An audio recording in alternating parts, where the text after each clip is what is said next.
Assalamualaikum dan salam sejahtera kepada para pensyarah dan rakan-rakan. Terima kasih kepada rakan saya dari UiTM kerana sudi meluangkan masa untuk bersama-sama saya dalam sesi pembelajaran ini. Hari ini saya akan berkongsikan mengenai laman sesawang pembelajaran yang dibangunkan menggunakan Google Site bagi memenuhi tugasan KPPB. Tujuan utama laman sesawang ini adalah menyediakan bahan-bahan pembelajaran yang interaktif serta memudahkan pengguna memahami kandungan pembelajaran yang melalui pelbagai alat digital. Google Site yang saya hasilkan mempunyai dua menu iaitu GEPD 1032 dan JKEB 1072. Untuk pembincangan ini saya memberikan fokus kepada menu JKEB 1072. Baiklah, Azwani. Okay, baik Syazah. Boleh saya tahu terlebih dahulu apa sebenarnya kursus GKEB 1072 ini sebab saya kurang jelas tentang isi kandungannya. Okey, baiklah. Secara ringkas, JKEB ini merupakan kursus kemahiran belajar. Kursus ini memberikan penekanan kepada kemahiran yang perlu dikuasai oleh bakal guru supaya mereka dapat belajar dan mengurus pembelajaran yang lebih berkesan. Antara kandungan dalam kursus ini adalah kemahiran mengurus maklumat, kemahiran membaca, kemahiran membuat nota, serta kemahiran berkomunikasi dan juga kemahiran berfikir. Dalam Google Site saya ni, saya memilih untuk memfokuskan kepada alat kemahiran berfikir kerana kemahiran ini sangat penting dalam membantu murid ataupun pelajar untuk berfikir secara kritis, kreatif serta sistematik dalam proses pembelajaran. Okay. Saya nampak dalam Google Site anda ada beberapa kemahiran berfikir seperti peta minda, peta IT, Core RT3 kot saya tak silap, dan juga 6 topik pemikiran. Jadi mengapa Syazah memilih 6 topik pemikiran sebagai fokus utama? Sebenarnya terdapat banyak lagi alat kemahiran yang seperti Azwani terangkan tadi satu persatu. Boleh digunakan oleh guru ataupun pengajar.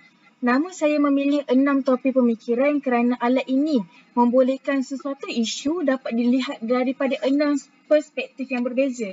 Saya merasakan kaedah ini lebih sesuai untuk menghuraikan topik pendidikan kerana murid bukan sahaja mengetahui fakta, malah mereka juga dapat menilai manfaat serta cabaran dan idea baru dalam membuat rumusan secara lebih tersusun.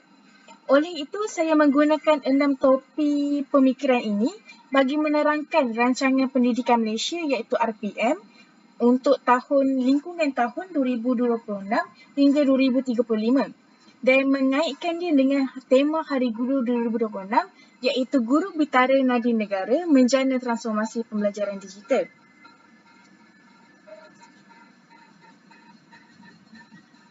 Okay. Menarik Okay, boleh tak? Ya? Boleh tak Syazah terangkan bagaimana setiap topik itu digunakan dalam Google Site, dalam setiap laman Google Site? Boleh Azwani. Bagi topik ditunjukkan di dalam pembelajaran Google Site saya. Baik, saya tunjukkan sekejap.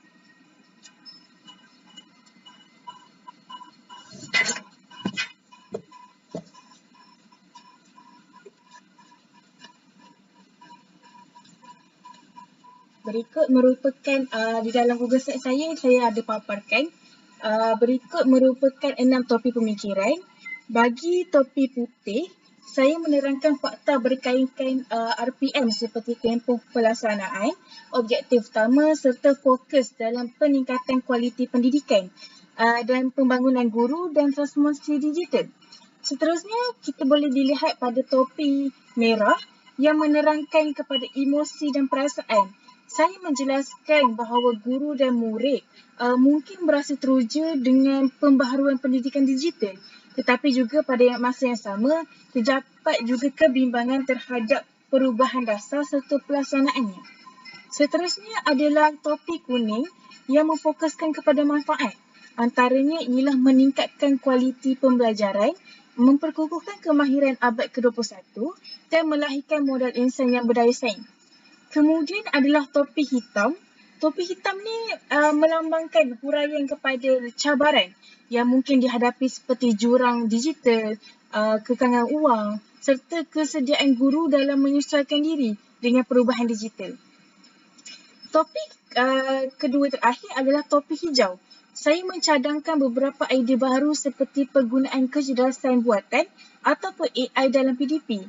Ia memperluaskan latihan proporsional guru dan meningkatkan kerjasama antara sekolah dan komuniti industri. Terakhir adalah topi biru, iaitu topi yang menguruskan keseluruhan pemikiran.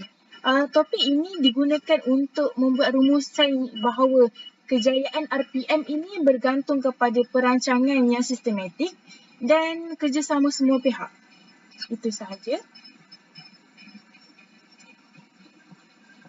Oh, okey. Jadi saya faham sekarang.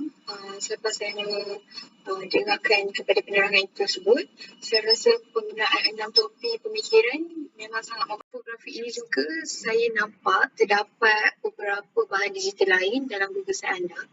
Dan apakah tujuan sebenarnya anda memasukkan semua bahan tersebut? Tujuan utama saya adalah Google Site ini bukan sekadar tempat penyimpanan nota, tapi saya ingin jadikan sebagai personal learning environment ataupun PLE yang membolehkan pengguna lain belajar secara sendiri ataupun kendiri. Oleh itu, saya menggabungkan pelbagai alat seperti Canva, menghasilkan infografik, Padlet sebagai ruang perkongsian idea, Educate ni sebagai kuis yang interaktif, serta video pembelajaran dan beberapa sumber open education resource. Melalui gabung semua alat ini, pengguna bukan sahaja boleh membaca nota, malah mereka boleh juga menggabungkan video dan menjawab kuis serta berkongsikan pendapat yang aktif.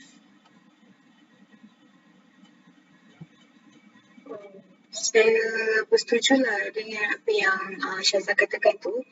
Tapi pada pendapat saya, penggunaan pelbagai alat digital seperti ini dapat meningkatkan minat murid kerana pembelajaran menjadi lebih interaktif berbanding hanya membaca nota semata.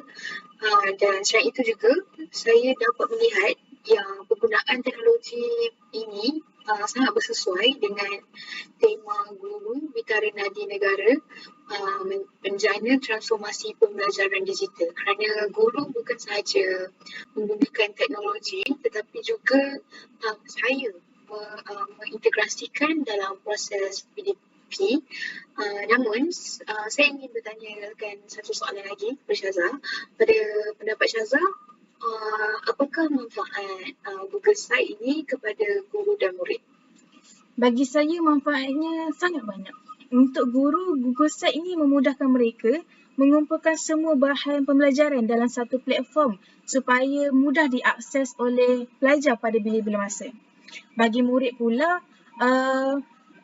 mereka boleh belajar mengikut kadar mereka sendiri, mengulang semula pembelajaran apabila mereka tidak dapat ketika di dalam kelas, mereka dapat mengulang balik antara video ataupun nota secara peribadilah.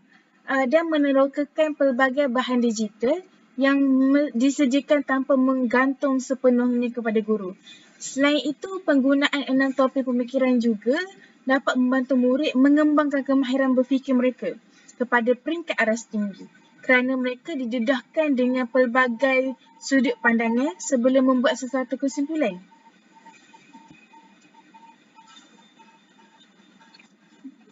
Okay, saya pun sangat bersetuju dengan pandangan awak. Okay, jadi selepas saya melihat keseluruhan Google Site yang Syazah hasilkan ni, saya mendapati laman ini bukan sahaja memenuhi keperluan tugasan, malah dia boleh dijadikan bahan untuk rujukan kepada guru dan pelajar pada masa hadapannya. Jadi saya juga mendapat idea baru untuk menggunakan 6 topik pemikiran dalam pengajaran saya nanti, kerana pendekatan ini akan membantu murid berfikir dengan lebih kritis dan kreatif. Okay. Terima kasih Azwani atas segala pandangan dan cadangan yang diberikan. Perbincangan ini telah membantu saya menilai semula keberkesanan Google Site yang saya bangunkan. Saya juga memperolehi beberapa idea yang untuk menambah baik kandungan pada masa akan datang supaya laman ini menjadi lebih menarik dan memberi manfaat kepada ramai pengguna. Saya berharap penggunaan 6 topik pemikiran ini bersama alat-alat digital yang lain dapat menyokong hasrat rancangan pendidikan Malaysia pada lingkungan tahun 2026 hingga 2035 serta melahirkan guru yang mampu menjadi guru bitara nadi negara dalam menjana transformasi pembelajaran digital. Akhir sekali, terima kasih atas kerjasama kepada rakan saya Azwani dari UiTM Seri Iskandar kerana gembira dan sudi untuk menerima saya sebagai rakan kolaborasi anda pada hari ini. Semoga pengongsian ini memberi manfaat kepada kita semua. Rafi juga